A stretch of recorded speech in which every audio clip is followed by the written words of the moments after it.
Anthropic's Claude Fable 5 was the most powerful AI model ever released to the public, and it lasted 96 hours before the US government banned it globally after a jailbreak scare, a hidden capability restriction that the community named Secret Sabotage, and Microsoft banning it internally while selling it to enterprise customers externally.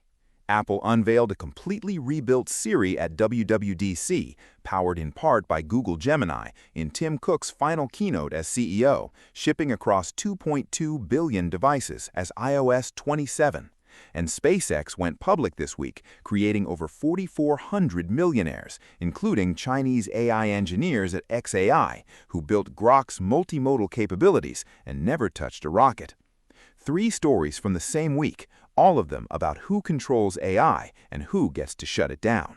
I'm Alex. This is the Read AI.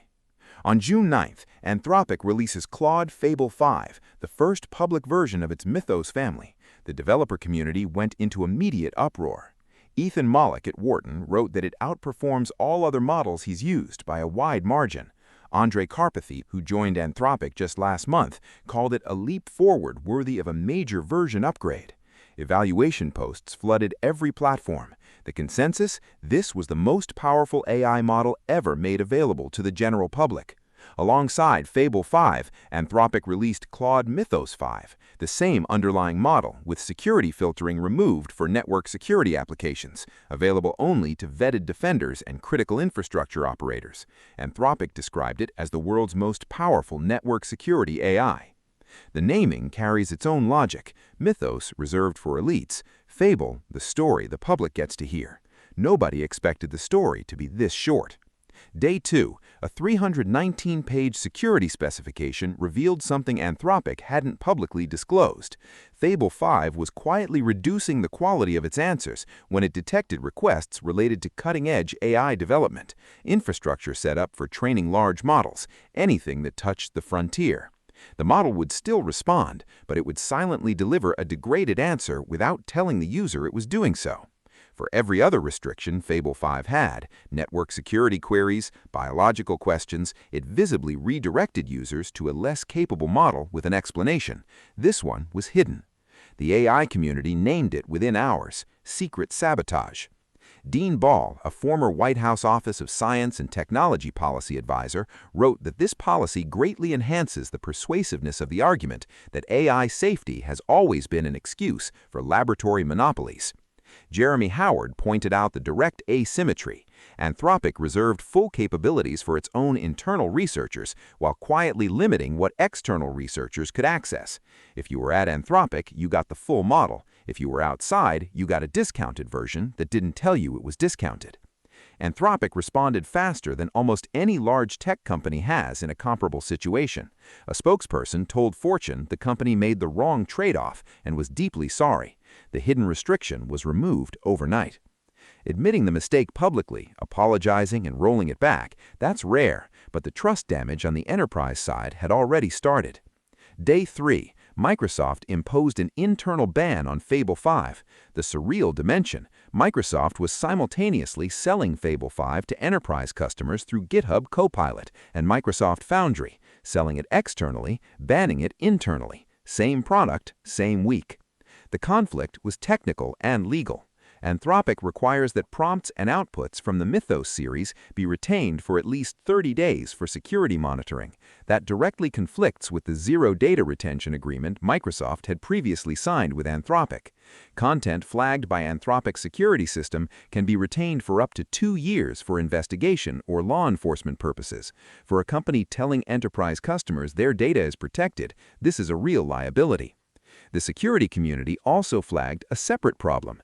Fable 5 was blocking legitimate red team tests and academic security workflows, things that Opus 4.8 handled normally under standard policies. The security filter, already sensitive from the Secret Sabotage incident, was generating too many false positives on precisely the users who most needed access to the capabilities. By the end of Day 3, Fable 5 had been live for 72 hours and was carrying 3 distinct crises simultaneously. Day 4, Friday afternoon, U.S. Commerce Secretary Howard Lutnick sent a letter to Dario Amodei. The directive arrived at Anthropic at 5:21 p.m. Eastern Time. Mythos 5 and Fable 5 were immediately subject to export controls, covering all locations outside the United States and all foreign citizens anywhere, including foreign employees inside Anthropic. The letter provided no specific details of the national security concern. According to Axios, the trigger was a claim from another company that it had successfully jailbroken Mythos, bypassing the model's security restrictions to access its full network security capabilities. If someone could jailbreak Fable 5's safety layer, in theory they could reach the underlying Mythos capabilities that Anthropic claims are the world's most powerful cybersecurity AI. Anthropic pushed back directly and publicly. They reviewed the specific jailbreak demonstration and found it was used to identify a small number of previously known, relatively minor vulnerabilities. The technique works on other publicly available models, including GPT 5.5, which has not been subject to equivalent export controls. The jailbreak unlocked capabilities in one narrow specific situation, not a general bypass of all protections. The argument was coherent. The order stood anyway. By that evening, Fable 5 had disappeared from the global model list. The broader context matters for understanding why this happened now. In February 2026, negotiations between the Pentagon and Anthropic collapsed. Anthropic refused to permit Claude to be used for lethal autonomous weapons or large-scale civilian surveillance programs. The Pentagon responded by designating Anthropic a national security supply chain risk, a label historically applied only to foreign adversaries. Anthropic sued to overturn the designation. That lawsuit is still in active court proceedings. The export control directive arrived the same week the case was in court. The 36KR analysis makes an observation that deserves to be taken seriously. Before the launch, Anthropic publicly acknowledged that no model can achieve perfect jailbreak resistance. That transparency, offered in good faith to the security community, appears to have provided the framework the government used to justify action. If being honest about your model's limitations gets it banned, while staying opaque doesn't, the industry will draw exactly the conclusions you'd expect. The public gets less information about AI capabilities and risks. That's the opposite of what AI safety advocates have spent years trying to achieve. Fable 5 is offline. Anthropic says it is working to restore access as soon as possible. Anthropic believes there's a misunderstanding. Whether the government agrees is the question. The word fable comes from the Latin for a story that is told. It can also mean a fictional story with a moral lesson. What the lesson is here is left for each person to judge. Tim Cook's final WWDC as CEO before John Ternus takes over in September was designed to answer the AI question Apple has been unable to answer for 2 years, and it did. Siri AI is a ground-up architectural rebuild, not an update, a complete replacement of the voice engine that has sat at the center of Apple's ecosystem since 2011. It ships as iOS 27 and macOS 27 Golden Gate across iPhone, iPad, Mac, Apple Watch, Vision Pro, and AirPods simultaneously. The new Siri handles longer, richer conversations. It understands follow-up questions without losing context. It can cross-reference your emails, scan what's on your screen, and coordinate actions across multiple apps at the same time. There's a dedicated Siri app now. Past conversations persist, so a long planning session doesn't vanish the moment you lock your phone. Siri can sound more expressive. Apple lets users adjust the pace and expressivity of the voice until it feels right, a deliberate response to years of complaints about robotic flat delivery. The structural detail the WSJ's reporting adds is the one that surprised most observers. The rebuild, internally called Project Linwood, combines Apple's proprietary models with third-party AI partnerships. Google Gemini is one of those partners. Apple, the company most famous for controlling every layer of its own tech stack, is using a competitor's AI to power its most important software feature. Apple's explanation is that the privacy architecture holds. On-device processing handles sensitive work. The partnership is structured around capabilities, not data access. Users' information doesn't pass to Google. Whether that assurance is sufficient depends on trust in Apple's privacy commitments, which have historically been among the strongest in the industry. Wall Street's reaction was honest, visually impressive, not blown away. The stock didn't surge. Investors wanted something that definitively closed the gap with what Google, Anthropic, and OpenAI are already offering. What they got is a Siri that now competes with what those companies were offering roughly a year ago. The case for Apple that the market may be underweighting is distribution. Apple has 2.2 billion active devices. When Siri AI reaches even a fraction of that installed base, the number of people using it will exceed the active user bases of every dedicated AI product combined. Not because Siri is better, because it's on every iPhone already. The question Apple's new CEO will have to answer is whether being competitive with last year's AI is sufficient in a race moving at this speed. That answer will take longer than one WWDC keynote to produce. SpaceX listed on the NASDAQ this week. The IPO price was $135 per share. Day one close, $160.95. Day one high, $176. Elon Musk became the world's first trillionaire. More than 4,400 current and former employees became paper millionaires. Around 400 hold stock worth over $100 million.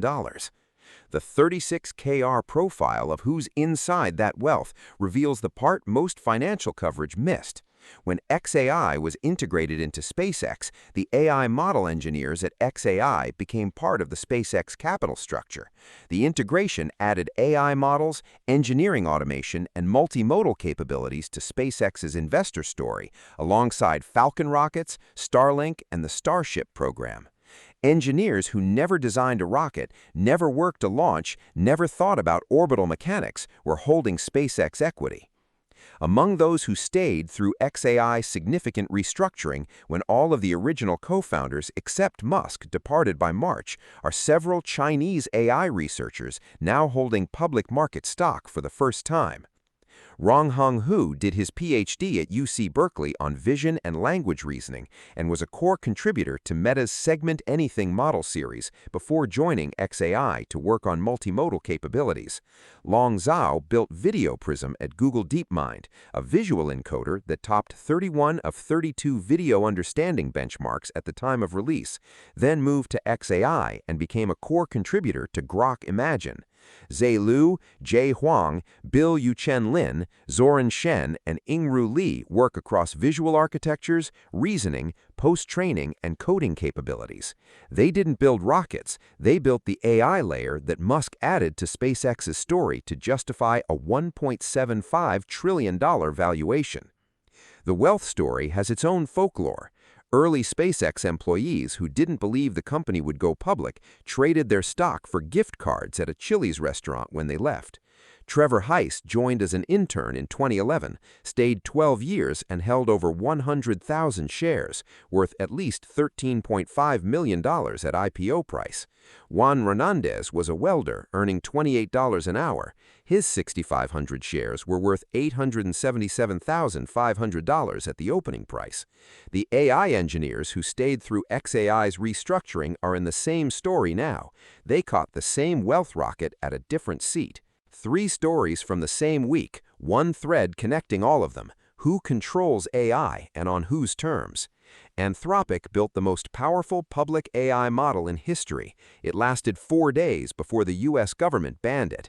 Through a combination of a jailbreak scare, a hidden capability restriction that the community named secret sabotage, a data retention conflict that got it banned internally at Microsoft, and a months-long deteriorating relationship with the Trump administration that was already in court.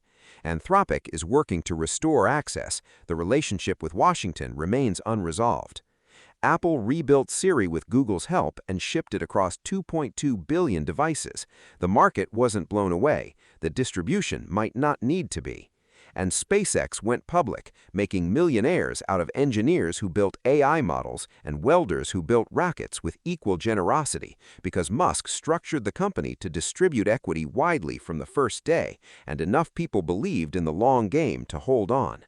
The week in AI, the most capable model got shut down, the most delayed AI assistant finally showed up, and the people who stayed through uncertainty on a rocket company that almost failed 3 times in a row got paid.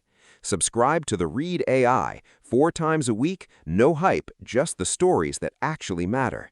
Drop a comment. Which of these 3 stops you cold? The U.S. government banning Anthropic's best model in 96 hours?